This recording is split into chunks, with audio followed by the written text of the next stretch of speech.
हिंदी में यूपीएससी की तैयारी से संबंधित प्रोग्राम्स को देखने के लिए सब्सक्राइब करें स्टडी IQ-IAS हिंदी। आप सभी का बहुत बहुत स्वागत है स्टडी IQ-IAS के हिंदी यूट्यूब प्लेटफॉर्म पर।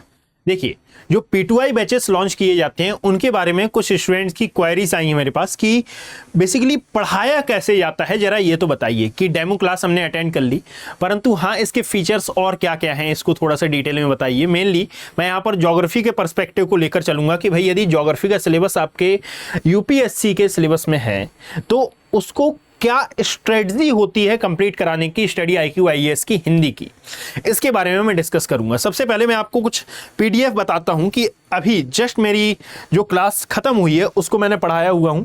ये उसी क्लास की PDF है कि इस फॉर्म में लगभग आपको पढ़ाया जाता है और ये पूरी ये एक रफली मैनर है ना। यहाँ पर पूरी PDF ये आपको प्रोवाइड कराई जाएगी कि भाई जिस भी मैनर में आप पढ़ रहे हैं ये पूरी PDF आपको ऑनलाइन एप्लीकेशन पर प्रोवाइड करा दी जाएगी, यानी कि इसी का क्लियर। और ये लगभग 3 आवर की क्लास थी। ये अभी जो वर्तमान में चल रही है ये +1 की क्लास है, वर्ल्ड ज्योग्राफी की यहाँ पर मैं क्लास ले रहा हूँ।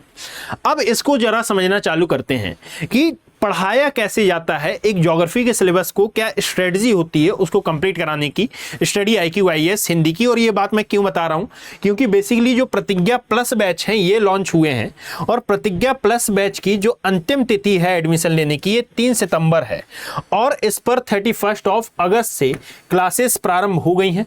और यदि आप प्रतिज्ञा प्लस बैच का पार्ट बनना चाहते हैं जो कि हिंदी में भी है और इंग्लिश में भी अवेलेबल हैं तो आप इनका पार्ट बन सकते हैं। और टेक्निकलिटी में ये बैचेस आपके लिए फ्री हैं।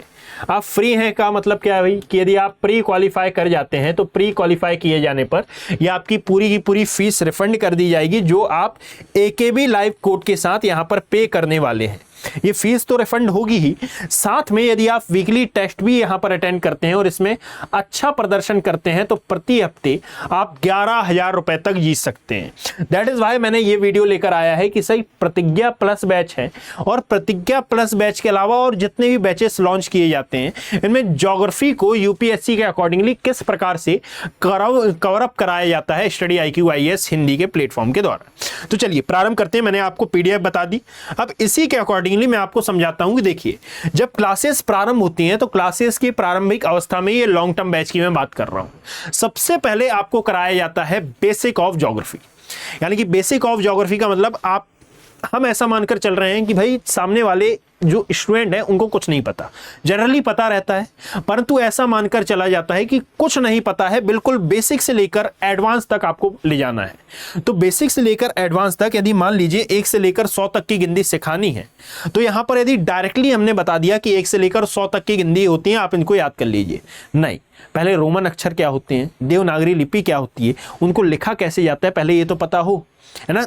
और जब ये बेस क्लियर रहेगा, बेस क्लियर होने के बाद ही तो आप आगे की गिनती सीखेंगे कि बीच में से बताना चालू कर दिया जाएगा, नहीं ना। तो इसीलिए सबसे पहले आपका बेस क्लियर किया जाता है, क्योंकि जरूरी नहीं है कि भाई हर स्टूडेंट बहुत ही ज़्यादा स्मार्ट हो या फिर सभी स्टूडेंट के जो ये 100 मिलियन न्यूरॉन्स हैं ये एक सा वर्क कर रहे हो, है ना। तो सभी व्यक्तियों को सभी स्टूडेंट को देखते हुए ये बेसिक ज्योग्राफी का यहाँ पर कॉन्सेप्ट निकाला गया है, यानी कि लगभग 15 डेज में आपको ये बेसिक ज्योग्राफी कराई जाती है। अब बेसिक ज्योग्राफी में क्या होता है, तो ये जो आगे आप पढ़ने वाले हैं इसका पूरा बेसिक नॉलेज जो कि आपको होना एसेंशियल होता है, क्योंकि आगे जो टॉपिक आएंगे उनमें बिल्कुल बेसिक से बेसिक बात छूट जाएगी। जैसे भाई हिमालय का निर्माण कैसे हुआ, अब हिमालय पर्वत कैसा है इसके बारे में नहीं बताया जाएगा भाई जब एडवांस की क्लास लगेगी। कारण क्या है कि हिमालय पर्वत कैसा ही जनरली पता रहता है, परंतु उन स्टूडेंट के लिए जिनको नहीं पता है उनके लिए बेसिक ज्योग्राफी की क्लास है। इसको कहा जाता है NCERT। इसमें 6th क्लास से लेकर 12th क्लास तक की NCERT आपको कवर अप कराई जाती है। और यहाँ पर बहुत से स्टूडेंट का ये डाउट रहता है कि सर इसके बाद क्या NCERT पढ़ने की जरूरत है। कोई जरूरत नहीं है, आपको कुछ नहीं पढ़ना है। इवन यहां पर यदि आपने ज्योग्राफी का सिलेबस कंप्लीट किया है कुछ और पढ़ने की आवश्यकता नहीं है। Is that clear? यानी कि यहां पर सबसे पहले 6th क्लास से लेकर 12th क्लास तक की NCERT कवर अप कराई गई।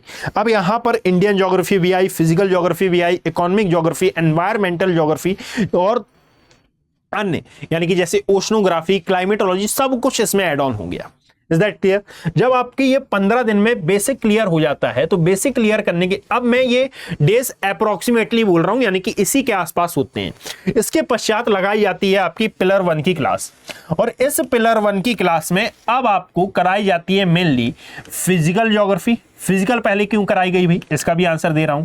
फिजिकल प्लस वर्ल्ड ज्योग्राफी, यानी कि जिस वर्ल्ड में आप रहते हैं वो सब कुछ कराया जाता है, और इसके अलावा आपको कराया जाता है यूनिवर्स के रिलेटेड जितने भी टॉपिक होते हैं उन सभी टॉपिक्स को भी यहां पर कवर अप कराया जाता है।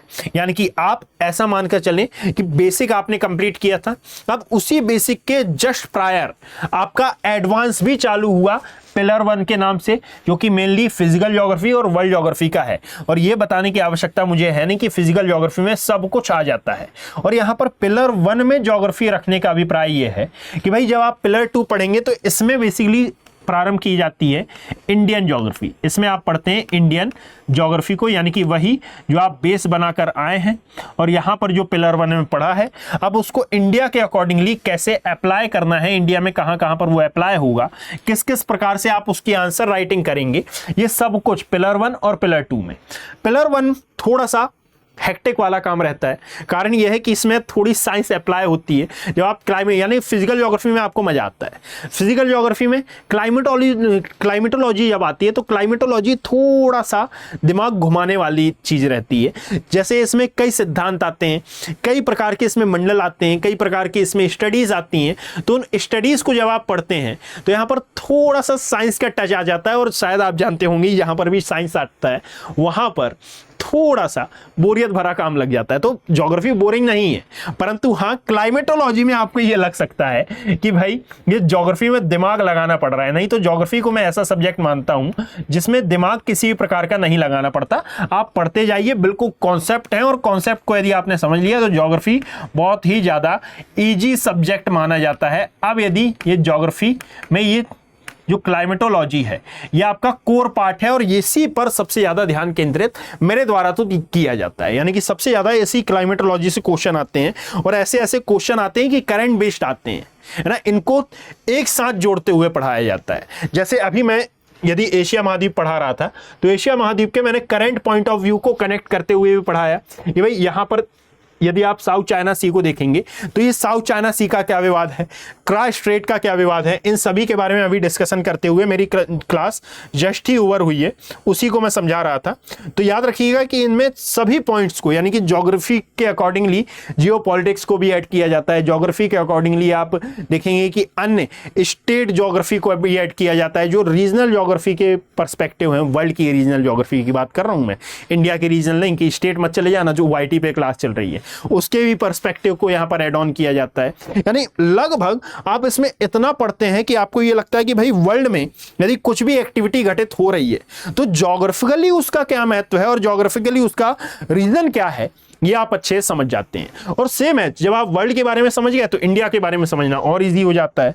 फिर यहाँ पर इंडियन ज्योग्राफी में आप इसकी फिजिकल भी पढ़ते हैं और साथ में इसकी पॉलिटिकल भी पढ़ते हैं, अर्थात यहाँ पर फिर आप इंडियन ज्योग्राफी को जब कंप्लीट करते हैं तो सेम एज आप इंडिया को जानने का प्रयास करते हैं। यानी कि 3 स्टेप में ज्योग्राफी को कंप्लीट कराया जाता है। पहला बेसिक, बेसिक के बाद सेकंड आता है पिलर 1, और पिलर 1 के बाद आता है पिलर 2। और यहाँ पर अब मुझे नहीं लगता कि भाई किसी भी स्टूडेंट को ये अब नहीं समझ में आता कि भाई इसके बाद अब किस प्रकार से ज्योग्राफी को और अच्छे से कंप्लीट किया जाए। अब आपके 2-3 क्वेश्चन मैं अच्छे से क्लियर कर दूं ताकि आपको और अच्छे से क्लियर हो। तो ये बुक कौन सी लेनी है, तो बुक जो स्टडी IQIS आपको 18 बुक्स का सेट प्रोवाइड करा रहा है इस बैच का सब्सक्रिप्शन लेने पर, वो 18 बुक्स आपके लिए मोर देन सफिशिएंट है।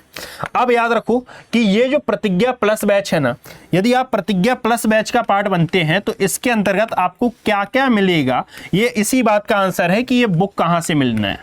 ठीक है, तो जब आप इस प्रतिज्ञा प्लस बैच का पार्ट बनेंगे तो इसके अंतर्गत आपको सबसे पहले तो 18 बुक्स का सेट मिल रहा है, और इस 18 बुक्स के सेट के साथ आपको अन्य चीजें भी प्रोवाइड कराई जा रही हैं, जैसे कि लाइक एटलस वगैरह।